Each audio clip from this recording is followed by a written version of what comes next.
Orson Welles is an auteurist filmmaker whose repeated use of narcissistic associated imagery, especially shown through mirrors and reflections, demonstrate and serve as a clear connection to Welles's own narcissism, and nowhere is this displayed more evidently than in this 5-minute sequence from Citizen Kane. As displayed in the start of the sequence, Kane's second wife Susan leaves Kane, and Kane is seen standing in empty halls of Xanadu, a portrait of Kane's narcissistic self. Xanadu is the first reference to Kane's narcissism, as Kane built Xanadu in order to bolster the narcissistic view of himself. As seen, Kane's Xanadu is empty without human contact, which is an example of the false self the narcissist often erects. As Orson Welles himself stated, the protagonist of My Failure story must retreat from a democracy which his money fails to buy and his power fails to control. And the need to control is associated with narcissism. Since Kane, however, is no longer in control, he builds a monument to himself to further back up the statement as accordingly. Xanadu is the costliest monument a man has built to himself. In terms, Xanadu serves as an example of a narcissist's perception of his own grandiosity. In terms of Kane's narcissistic self, Susan leaving Kane is a further link to his narcissism, which is clearly demonstrated by Kane trashing Susan's room.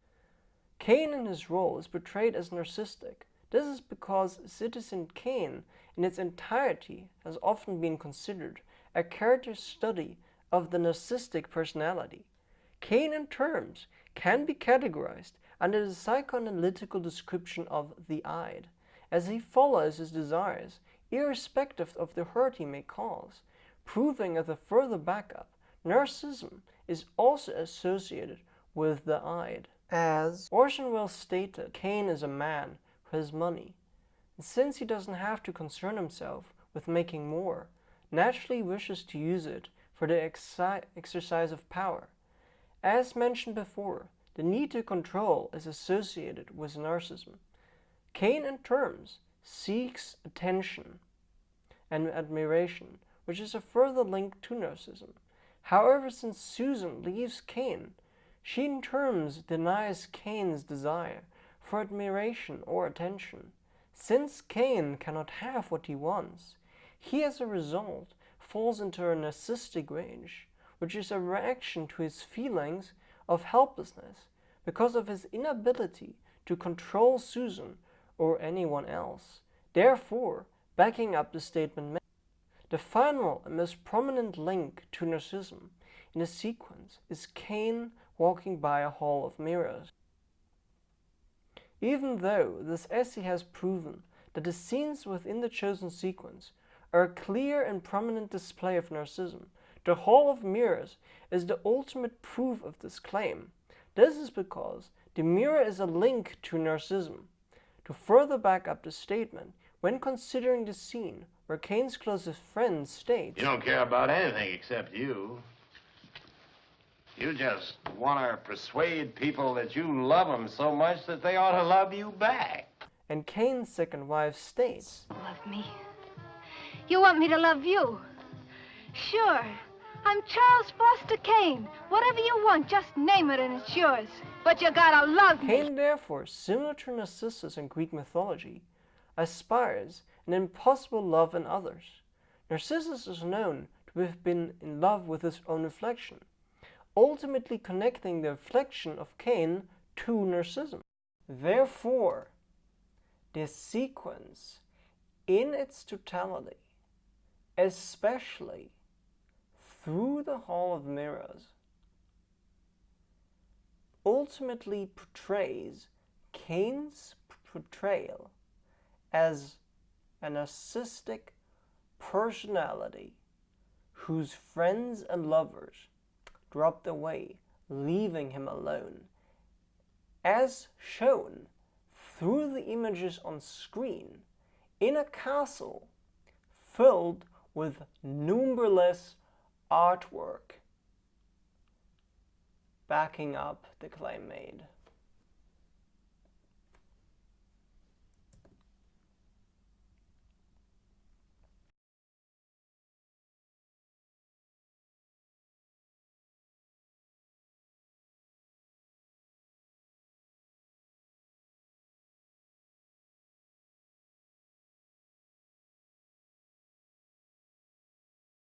The usage of mirrors and reflections is not only seen in the sequence chosen, but also in other films of Wells in totality, establishing a connection to Wells's own narcissism. Having established that reflection and mirrors in Wells's Cain link to narcissism, when considering his further work, a clear pattern of the usage of mirrors and reflections is shown. The Lady from Shanghai is a prominent example of this, as the mirror hall scene features the destruction of a narcissistic motive. This is because, in the mirror maze shootout, Elsa's reflection is fragmented. In Touch of Evil, Hank Quillen falls into the reflecting water, proving as a link to Narcissus, as Narcissus also fell into the river, reflecting his own image. Finally, Don Quixote features a man convinced of his own grandiosity, which is, as mentioned before, associated to narcissism. The theme of the reflected image and its link to narcissism in Wells's films links back to the biographical details of Wells, as he, according to the Hayden Film Institute, was known to be quite narcissistic. Further backing up this claim, Christopher Wells, the daughter of Orson Welles, stated in an interview, by accepting his selfishness. Selfishness in general is not associated with narcissism, even though narcissists, as a general rule, are very selfish. However, in the case of Wells, he suffered from multiple narcissistic inquiries. In terms, if Citizen Kane is a character study of a narcissistic persona, this persona is clearly displayed in the sequence chosen, and when considering that Wells's other films also feature the mirror or reflection, which are the most prominent association to narcissism, the sequence from Citizen Kane and the scenes of Wells's other films, according to the evidence stated, link back to Wells's own narcissism, ultimately backing up the claim made. In conclusion, Orson Welles' repeated use of narcissistic associated imagery, especially shown through mirrors and reflections, has demonstrated and served as a clear connection to Welles' own narcissism.